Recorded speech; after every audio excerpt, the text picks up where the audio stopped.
एक और बार मेरे प्रिय भाइयों, बहनों और बच्चों और जवानों को, बुजुर्गों को हमारी ओर से प्रभु यीशु मसीह के नाम में जय मसीह की। प्रभु यीशु मसीह आप सबों को आशीष दे। जब आप इस ऑनलाइन सेवा पर जुड़ते हैं, परमेश्वर इन गीतों के द्वारा, इस वचन के द्वारा आपके जीवन में एक अद्भुत मोड़ को लेकर के आए, अद्भुत बदलाव को लेकर के आए, ताकि आप प्रभु यीशु मसीह में निरंतर आगे विश्वास में बढ़ते चले जाएं। सो में गीत गाएंगे, गीत नंबर 162।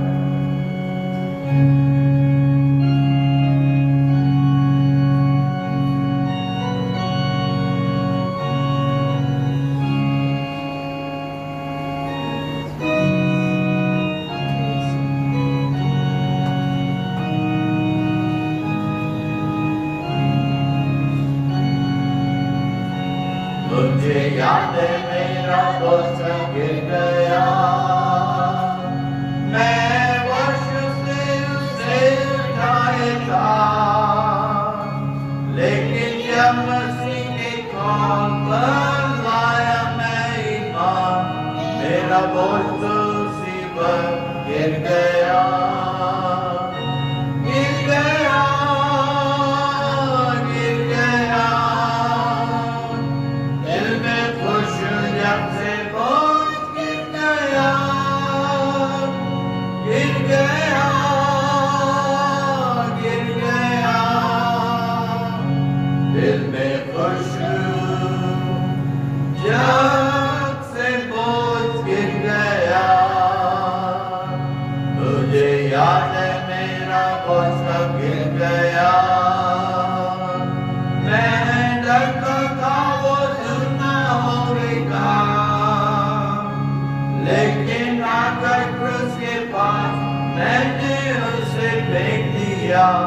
दिल में खुश मेरा दोस्त गिर गया, गिर गया, गिर गया। दिल में खुश जब से बोझ गिर गया, गिर गया, गिर गया। दिल में खुश जब से बोझ गिर गया, मुझे याद है मेरा बोझ कब गिर गया। रातों दिन जो मुझे रोके रहता था, जब मसीह के चेहरे को मैंने देखा, दुआ में मैंने मालूम किया बोझ गिर गया।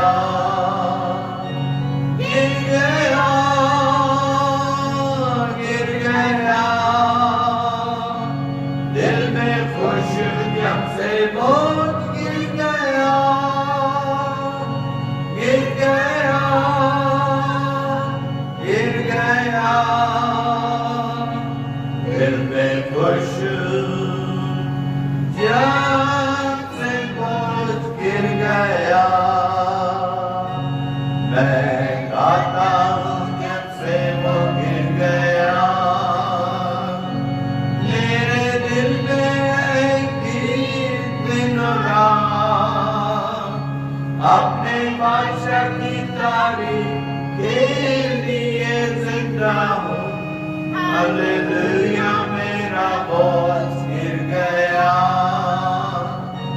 गिर गया, गिर गया।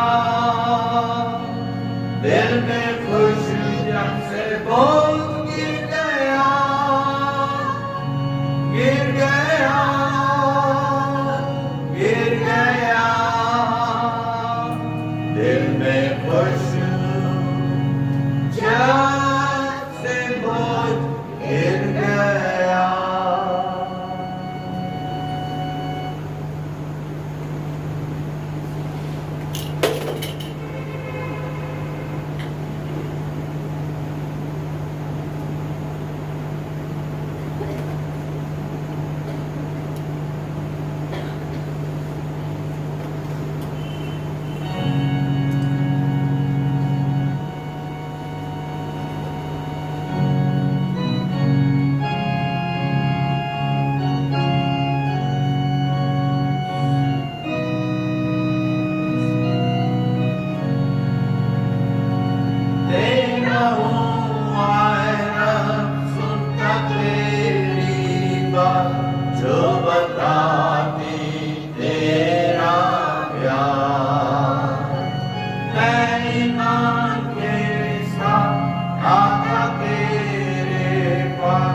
मर्जी मुझसे पूरी हो, मेरी मर्जी हो मखलूक। रख मुझको ऐ मसीह जहाँ चश्मा रूह से पार। रख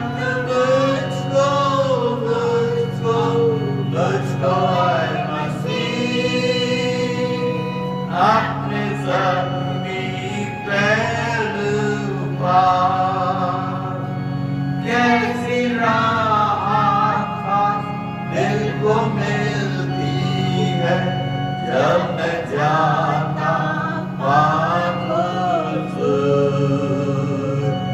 जब मैं दुआ में आता तेरे पास, तब तू करता है मसरूर। रख मुझको ऐ मसीह जहाँ चश्मा रूह से पार। रख मुझको ऐ मसीह अपने ज़मीनी पहलू पार। तेरा मीठा प्यार और जानूंगा जब मैं जाऊंगा आसमान। जब मैं देखूंगा तेरे चेहरे को, तब खुश होगी मेरी जान। रख मुझको ऐ मसीह जहाँ चश्मा रूह से पार। रख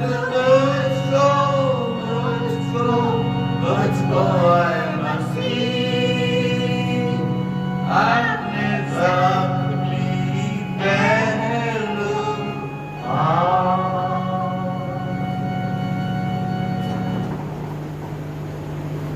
आइए हम एक छोटी सी प्रार्थना करेंगे। परमेश्वर की दासी प्रार्थना को करें। हालेलुया। पवित्र परमेश्वर पिता, हम तेरे चरणों में आते हैं। सच में प्रभु यीशु मसीह, जब इन गानों को हम गाते हैं, यीशु हमें तू आशीषों से भर देता है। हालेलुया। हमारा दिल धन्यवाद के आंसुओं से भर जाता है।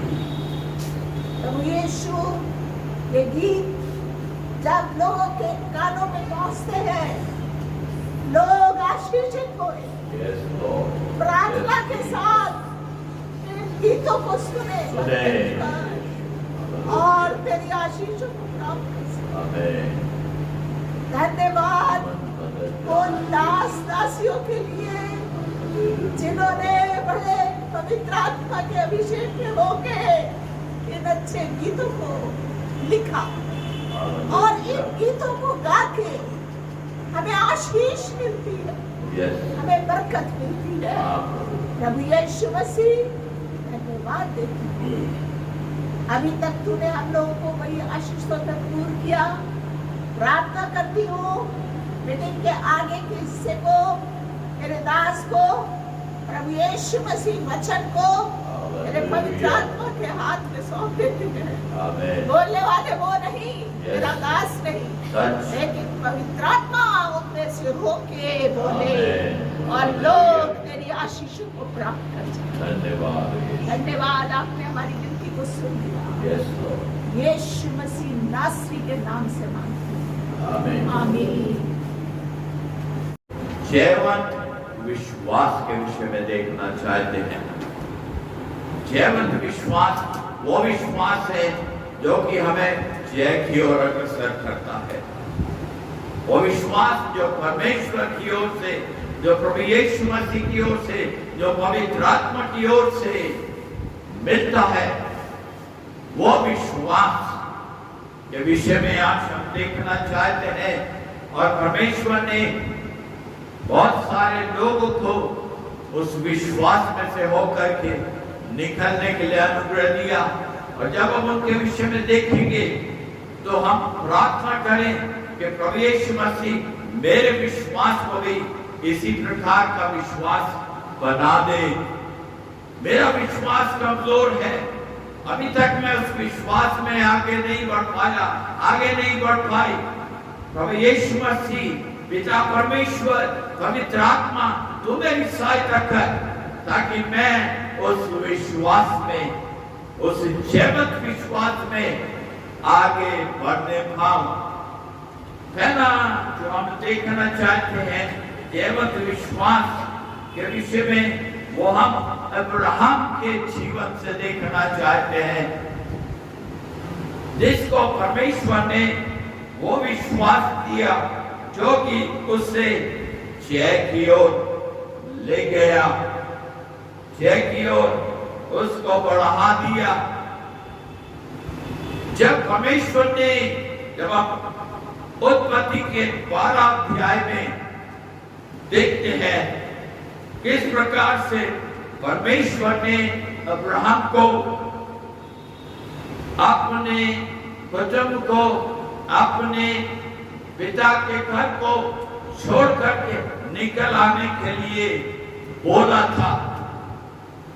और जब परमेश्वर ने अब्राहम से बातचीत करी तो परमेश्वर से अब्राहम ने कोई सवाल नहीं करा कि परमेश्वर मैं कहां जाऊंगा, तू मुझे कहां ले जाना चाहता है, मेरा कैसे परिवार चलेगा, मेरा कैसे होगा। कोई भी सवाल उसने परमेश्वर से नहीं किया। परमेश्वर ने कहा अब्राहम तू निकल आ। उसने अपने परिवार को, अपनी पत्नी को, अपने तमाम चीजों को लेकर के वो जहां परमेश्वर उसे ले जा करके आगे बढ़ाना चाहता था, उस स्थान की ओर अब्राहम निकल गया। और जब हम आगे बढ़ते हैं, अब्राहम के जीवन के विषय में मैं तमाम बातों की ओर नहीं जा रहा, लेकिन जब परमेश्वर ने उसे एक पुत्र की आशीष उसके वृद्ध अवस्था में दी, परमेश्वर ने कहा मैं तेरे वंश को एक तारागणों के समान, ये रेत के कीटों के समान बढ़ाऊंगा। और उसने परमेश्वर की उस कई बात के ऊपर विश्वास किया और आगे बढ़ता चला गया। और जब परमेश्वर ने उसे ये संतान दी, अब परमेश्वर उसे उसके विश्वास को परखना चाहता था कि जो विश्वास के साथ वो निकला है मेरे पीछे, क्या वास्तव में उस विश्वास में अब्राहम दृढ़ है कि नहीं, मजबूत है कि नहीं, या पीछे हट जाएगा। उस बात को सुन करके जब हम उत्पत्ति के 22 अध्याय में आते हैं, वहां पर हमें अब्राहम की परीक्षा के विषय में जो परमेश्वर ने उसकी की, उसके विषय में हम पढ़ते हैं। उत्पत्ति उसका 22 अध्याय और उसका 6 पद, 7 पद और 8 पद मैं पढ़ूंगा। उत्पत्ति 22 अध्याय उसका 6, 7 और 8 पद। तब अब्राहम ने होम बलि की लकड़ी ली और खुद के साथ पर लादी और आग और छुरी को अपने हाथ में लिया और वे दोनों एक साथ चल पड़े। जो परमेश्वर ने उससे कहा था कि तू अपने इकलौते पुत्र को मेरे लिए होम बलि करके चढ़ा दे, वहां भी उसने परमेश्वर से कोई सवाल नहीं किया। जो परमेश्वर ने उससे कहा उसने उसी प्रकार से उस तैयारी को किया। उसने लकड़ी ली, उसने आग ली, उसने तमाम वो चीजें जो कि होम बलि के लिए होनी चाहिए सब कुछ उसने लेकर के तैयार कर लिया। अपने बेटे इसाक को लिया, अपने साथ नौकर को लिया, गधे के ऊपर तमाम चीजों को लाद करके जब वो उस स्थान की जड़ में पहुंच गए, उसने कहा मैं उस पहाड़ के ऊपर जा करके तुझे अपने बेटे को होम बलि करके चढ़ाना है। तमाम रुकावटों को अब्राहम ने वही खत्म कर दिया। हो सकता है उसके यदि वो अपने सेवकों को अपने साथ लेकर के जाता कि उसकी मदद करे, लकड़ी उठा करके ले जाए और चीजों को उठा करके वहां तक पहुंचाए, नहीं। हो सकता है वो उसमें बाधा बन सकते थे, इसीलिए उन्होंने कहा तुम यहीं ठहरो, हम वहां जाकर के परमेश्वर के लिए होम बलि करके वापस लौट करके आएंगे। अब्राहम का कितना बड़ा विश्वास कि हम, उसने ये नहीं कहा कि मैं होम बलि करके वापस लौट करके आऊंगा, हम वापस लौट करके आएंगे यहाँ पर, तुम यहीं पर ठहरे रहो। और उसने अपने बेटे के ऊपर लकड़ी ला दी, आग ले ली, छुरी ले ली, तमाम बातें लेकर के वो दोनों उस पहाड़ के ऊपर चढ़ना शुरू हो गए।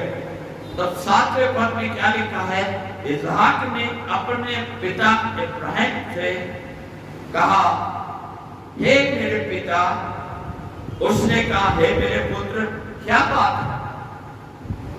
उसने कहा, देख आग और लकड़ी तो है, पर होम बलि के लिए भेड़ कहाँ है?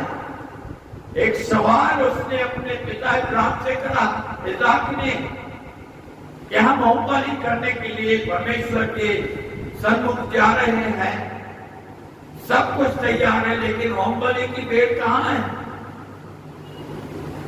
जवाब क्या मिलता है बेटे को 8वें पद में, अब्राहम ने कहा, हे मेरे पुत्र, परमेश्वर होम बलि की भेड़ का उपाय आप ही करेगा।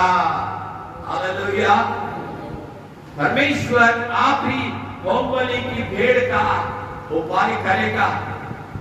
मुझे और तुझे उसके विषय में सोचने की आवश्यकता नहीं है, उसके विषय में चिंता करने की आवश्यकता नहीं है, और कुछ विचार करने के लिए नहीं है। सब कुछ परमेश्वर के हाथ में हमें छोड़ देना है।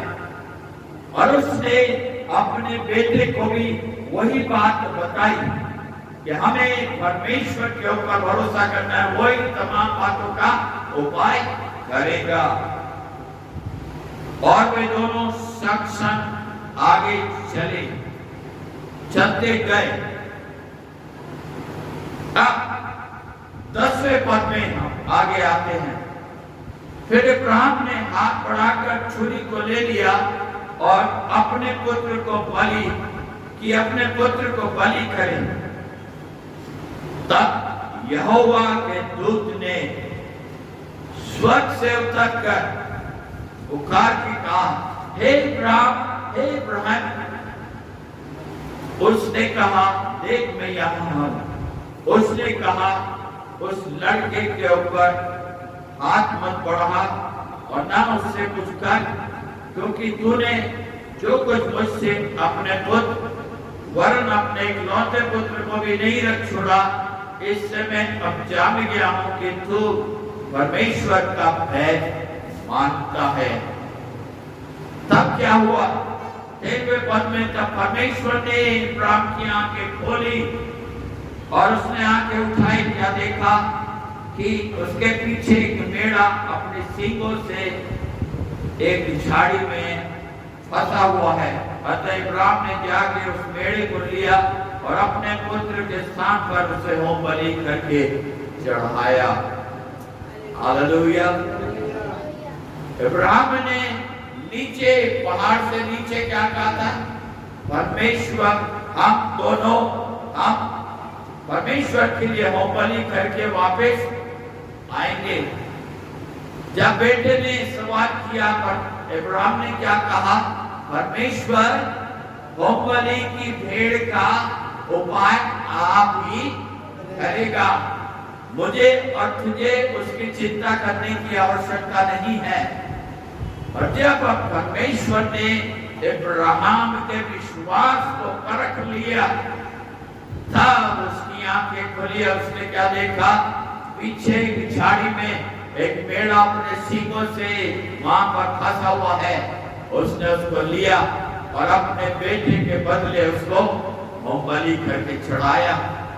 ये विश्वास, ऐसा विश्वास परमेश्वर चाहता है कि हर एक विश्वासी का हो, जो यीशु मसीह के ऊपर, जो पिता परमेश्वर के ऊपर, जो पवित्र आत्मा के ऊपर विश्वास करता और करती है। उनका ऐसा विश्वास होना आवश्यक है, तभी आगे बढ़ सकते हैं। यदि विश्वास कमजोर होगा तो क्या है, शैतान उस कमजोर विश्वास को और भी कमजोर, क्योंकि आपने उसको अपनी विश्वास की कमजोरी दिखा दी और वो तो तैयार है ही आपके विश्वास को कमजोर करने के लिए, आपके विश्वास को खत्म कर देने के लिए वो तो तैयार है ही। बाहर खड़ा है अभी वो तैयार कि किसको वो फाड़ खाए। लेकिन यदि अब्राहम के समान आपका विश्वास होगा, यदि नहीं है तो आज उससे मांगे, परमेश्वर अब्राहम के समान मुझे विश्वास दे, ताकि मैं भी उस प्रकार के विश्वास में आगे बढ़ने पाऊं। जो तू मुझसे कहता है, जो तू मुझसे बोलता है, मैं उसको सुनूं और दूसरे कान से निकाल दूं, है ना? नहीं, सुन करके अपने हृदय में उसको उतरने दे, ताकि जैसे दाऊद अपने भजन में कहता है, मैंने तेरे वचन को अपने हृदय में रख छोड़ा है, ताकि तेरे विरुद्ध पाप ना करूं, तेरे विरुद्ध पाप ना करूं। और ये कब होगा? जब हम परमेश्वर के वचन के अनुसार चलेंगे। आप परमेश्वर के वचन के अनुसार चलेंगे और चलेंगी। जो परमेश्वर का वचन कहता है उसी प्रकार से करना है। बहुत सारे आज लोग खड़े हुए हैं, बहुत सारे सेवक खड़े हुए हैं जो कि परमेश्वर के वचन को तोड़ मरोड़ रहे हैं। वचन भी यही कहता है। ज्ञान के दिनों में ऐसे लोग उठ खड़े होंगे, ऐसे भक्तवक्ता उठ खड़े होंगे, ऐसे लोग खड़े होंगे जो विश्वास में है उनको गिराए, उनके सामने वचन की बातों को ना रख करके उन तमाम बातों को रखें जो कि वचन के अनुसार नहीं है। यदि आप परमेश्वर के वचन को नहीं पढ़ेंगे तो आप उनके उस शिकंजे में फंस जाएंगे, उनके जाल में आप फंस जाएंगे। यदि परमेश्वर के वचन को नहीं पढ़ेंगे, जब नहीं पढ़ेंगे तो आपको पता ही नहीं होगा परमेश्वर के वचन में क्या लिखा है। इसीलिए परमेश्वर के वचन को जितना अधिक आप पढ़ सके, खासतौर से अंत के दिनों में जबकि ऐसी बातें बढ़ती जा रही हैं, हमें बहुत सावधान होने की आवश्यकता है और विश्वास में बढ़ते जाने की आवश्यकता है, जैसा अब्राहम का विश्वास था।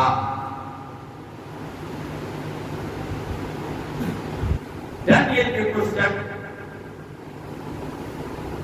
उसके 3 अध्याय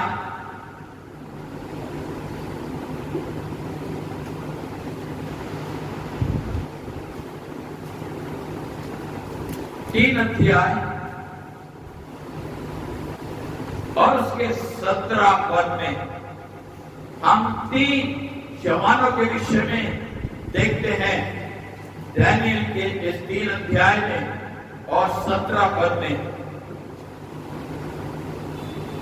आगे के विषय में मैं नहीं बता रहा, लेकिन जो राजा ने मूर्ति खड़ी करवाई थी उसके सामने तमाम लोगों को झुकना था। और उसमें ये 3 जवान भी शामिल थे उस भीड़ के अंदर, कि जब बाजे तमाम यंत्र साथ बजाए जाए तो क्या है, उस मूर्ति के सामने दंडवत करें। बहुत सारे विश्वासी आज भी 2 तरफ है। मैं जानता हूं 2 तरफ है उनका जीवन, इधर भी है और इधर भी है। जब त्योहार आ जाते हैं, जब और चीजें आ जाती हैं तो उसमें भी वो शामिल होते हैं, और जब मसीह बातें आती हैं तो वहां पर शामिल होने की कोशिश करते हैं। ये दोहरा जीवन परमेश्वर नहीं चाहता कि आपका जीवन इस प्रकार का हो। परमेश्वर चाहता है जब आपने उसके ऊपर विश्वास किया है तो उस विश्वास में आप निरंतर आगे बढ़ते चले जाएं। जब तमाम साज और सामान बजने शुरू हो गए तो तमाम लोगों ने वहां पर झुक करके दंडवत किया, लेकिन 3 जवान वहां पर खड़े थे जिनका नाम है शद्रक, मेशक और अबेदनगो। वो नहीं झुके उसके सामने, और उन्होंने नबूकदनेस्सर से कहा, शद्रक, मेशक 16 पद में पढ़ रहा हूं। शद्रक, मेशक और अबेदनगो ने राजा से कहा, हे नबूकदनेस्सर, इस विषय में तुझे उत्तर देने का हमें कुछ प्रयोजन नहीं जान पड़ता, हमें नहीं जान पड़ता। हमारा परमेश्वर जिसकी हम उपासना करते हैं वो हमको इस धधकते हुए भट्टे की आग से बचाने की शक्ति रखता है। वरन हे राजा, वो हमें तेरे हाथ से भी छुड़ा सकता है, परंतु 18 पद में लिखा है, परंतु यदि नहीं तो हे राजा, तुझे मालूम हो कि हम लोग तेरे देवता की उपासना नहीं करेंगे और तेरी खड़ी कराई हुई सोने की मूर्त को दंडवत नहीं करेंगे। ये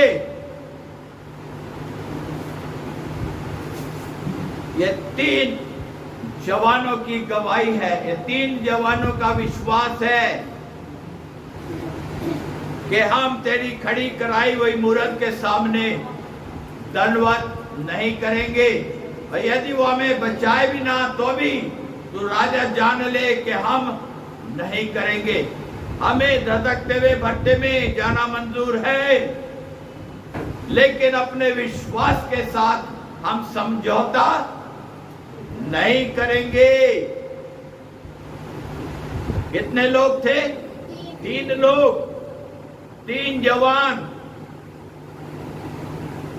जबकि उनके सामने पूरा भविष्य रखा था।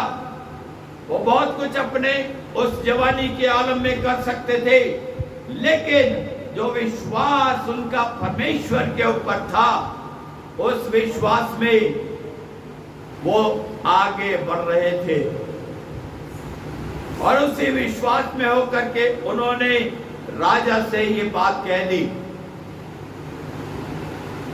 जब उन्होंने ऐसा नहीं किया, उन्हें कहां डाल दिया गया? बांध करके उस आग के भट्टे में, जो कि 7 गुना भड़का दिया गया था, धधका दिया गया था।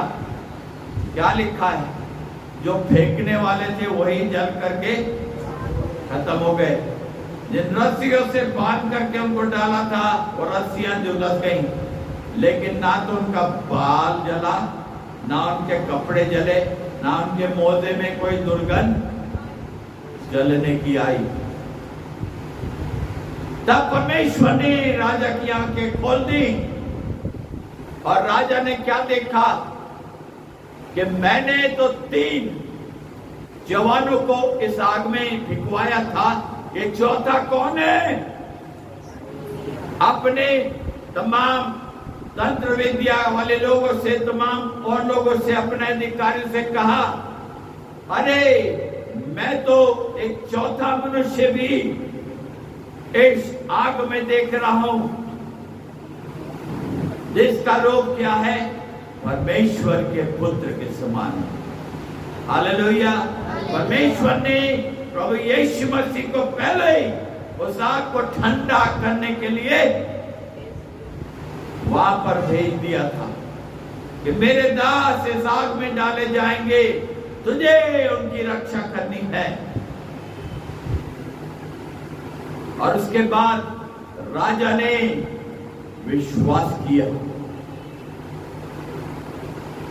और ये ऐलान कर दिया कि जो कोई शद्रक, मेशक और अबेदनगो के परमेश्वर की उपासना नहीं करेगा, वो अब इसमें डाल दिया जाएगा।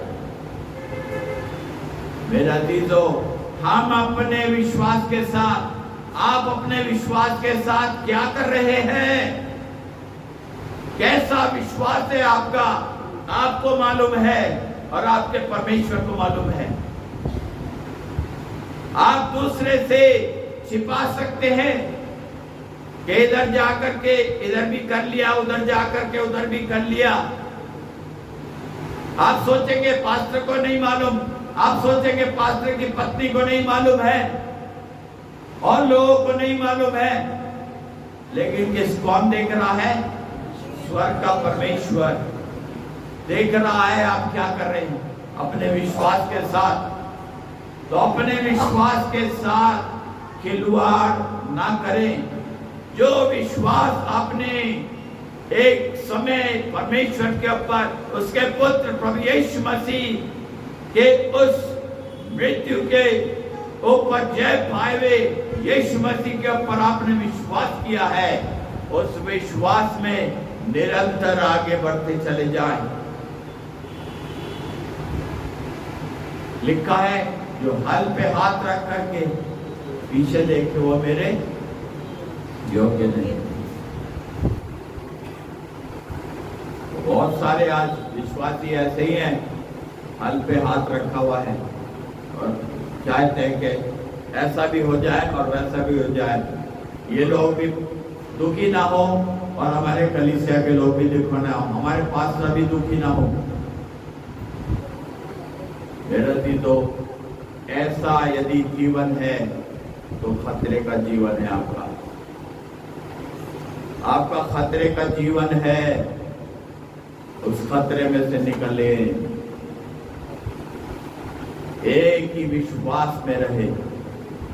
यदि यीशु मसीह को चुना है, यीशु मसीह पर विश्वास किया है, पिता परमेश्वर पर विश्वास किया है, जिसने अपने पुत्र प्रभु यीशु मसीह को भेजा, यीशु मसीह के ऊपर विश्वास करें जिसने पवित्र आत्मा को अपने जाने के बाद भेजा,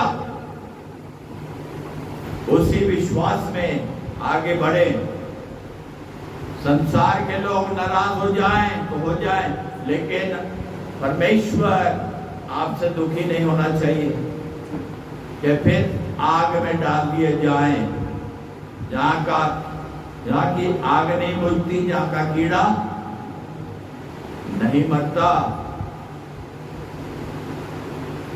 आप सोचें ऐसा भी कर ले, वैसा भी कर ले, ये भी पहन ले, सब कुछ पहन ले, सब कुछ कर ले, परमेश्वर हमसे खुश होगा। यदि परमेश्वर को इतना ही सब कुछ करना होता तो वह सब कुछ पहले से इंतजाम करके देता, है ना। यहां भी देता वो, यहां भी देता, सब कुछ दे देता वो, है ना। एक नहीं, 5-5, 6-6, 10-10 क्या है? क्या ये परमेश्वर का विश्वास है या संसार का विश्वास है? संसार की बातें आपके जीवन के अंदर, संसार के लोग कुछ भी आपके लिए कहते रहे, लेकिन परमेश्वर आपसे नाराज, आपसे दुखी ना हो। जिसने आपके लिए अपना सब कुछ निछावर कर दिया। संसार के लोग, संसार के परिवार के लोग आज हैं आपके साथ, कल वो नहीं होंगे, लेकिन वो जीवित परमेश्वर युगानुयुग आपके साथ रहना चाहता है। वो आपके साथ रहना चाहता है। अब आप फैसला करें कि किस विश्वास में आप आगे बढ़ना चाहते हैं, संसार की बातों में या परमेश्वर के विश्वास में आप बढ़ना चाहते हैं। किस विश्वास में आप बढ़ना चाहते हैं, ये आपको फैसला करना है। शद्रक, मेशक और अबेदनगो ने फैसला किया कि हम आग में जाएंगे, लेकिन अपने विश्वास के साथ हम समझौता नहीं करेंगे। राजा ने कुछ भी ऐलान कर दिया हो, हम उसकी परवाह नहीं करते, लेकिन जिस परमेश्वर के ऊपर विश्वास करते हैं, हम उसी के साथ रहेंगे, उसी विश्वास में हम आगे बढ़ेंगे। वो हमें बचाने की सामर्थ रखता है, और उसने उनको उस आग में से बचाया।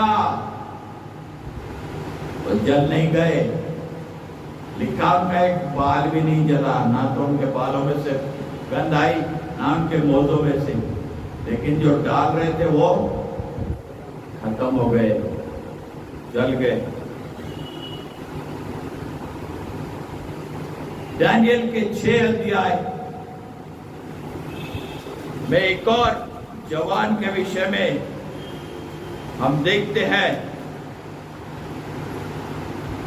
जो कि राजा का बहुत प्रिय था, और उसका नाम दानियल था। दानियल के 6 अध्याय के 10 पद में हम पढ़ते हैं, लोगों ने षड्यंत्र से उसे फंसाने के लिए राजा से शिकायत करी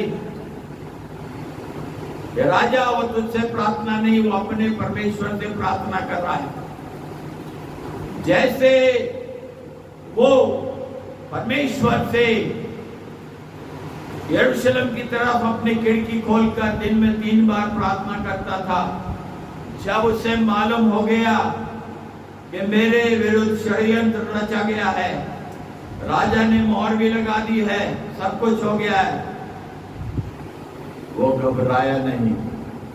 क्यों? क्योंकि वो अपने जीवित परमेश्वर के ऊपर उसका भरोसा था, उसका विश्वास था। वो मुझे शेरों के मुंह से भी बचाने की शक्ति रखता है। 10 पद में पढ़ूंगा, 6 अध्याय का 10 पद। जब दानियल को मालूम हुआ कि उस पत्र पर हस्ताक्षर किया गया है, तब वो अपने घर में गया, जिसकी उपरोटी कोठरी की खिड़कियां यरूशलेम की ओर खुली हुई रहती थी, और अपनी रीति के अनुसार जैसा वो 3 दिन में 3 बार अपने परमेश्वर के सामने घुटने टेक कर प्रार्थना करता और धन्यवाद करता था, वैसा ही तब भी करता रहा।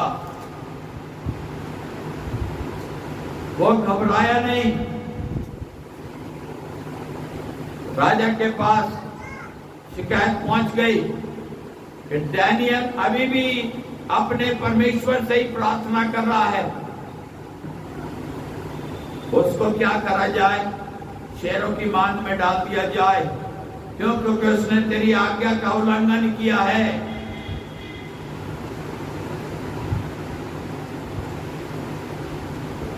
संसार की आज्ञा हमारे लिए वो मायने नहीं रखती, जो परमेश्वर से की आज्ञा मानना अद्भुत है। डैनियल को बांध करके शेरों की मांद में डाल दिया गया, लेकिन डैनियल के जाने से पहले परमेश्वर के दूत वहां पर थे, जिन्होंने शेरों के मुंह को बंद करके रखा था कि मेरा दास यहां पर आने वाला है, तो मैं उसके ऊपर अपना एक नाखून का भी निशान नहीं।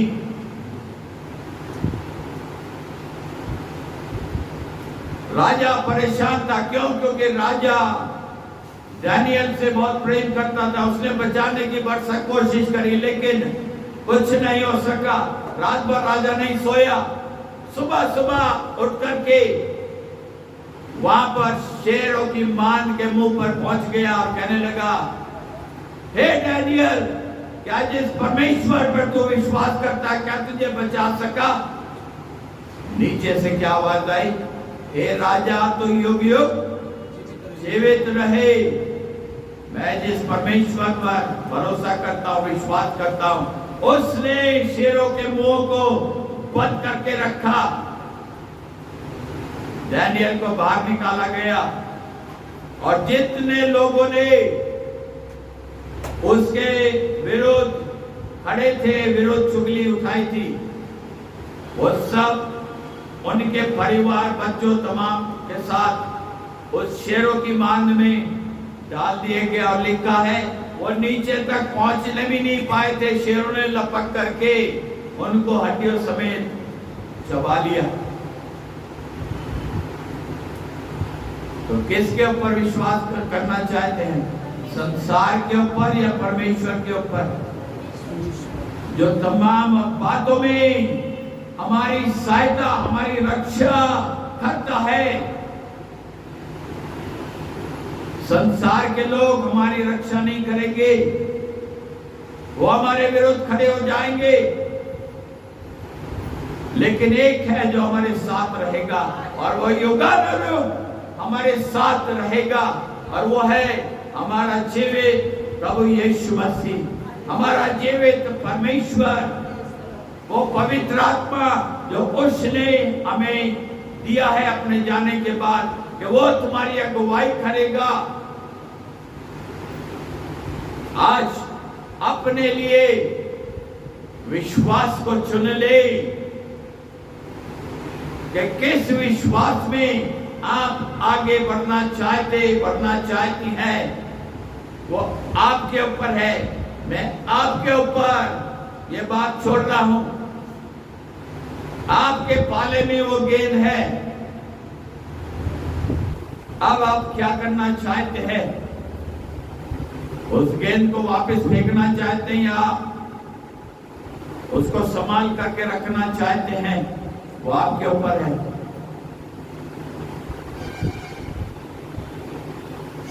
यीशु मसीह के ऊपर विश्वास करेंगे तो जय के उत्सव में आगे बढ़ते जाएंगे। हालेलुया। उस जयवंत विश्वास में आपके कमी नहीं आएगी। क्यों? क्योंकि वो आपके साथ उस विश्वास में आपका साथी बन करके आपके साथ आगे बढ़ता जाएगा, आपको हाथ पकड़ के लेता जाएगा। हालेलुया। अपने विश्वास को मजबूत करें, अपने विश्वास को दृढ़ करें, एक ही विश्वास को थाम करके आगे बढ़े, और वो है हमारे परमेश्वर प्रभु यीशु मसीह पिता पवित्र आत्मा के ऊपर विश्वास करके आगे बढ़ते चले जाएं।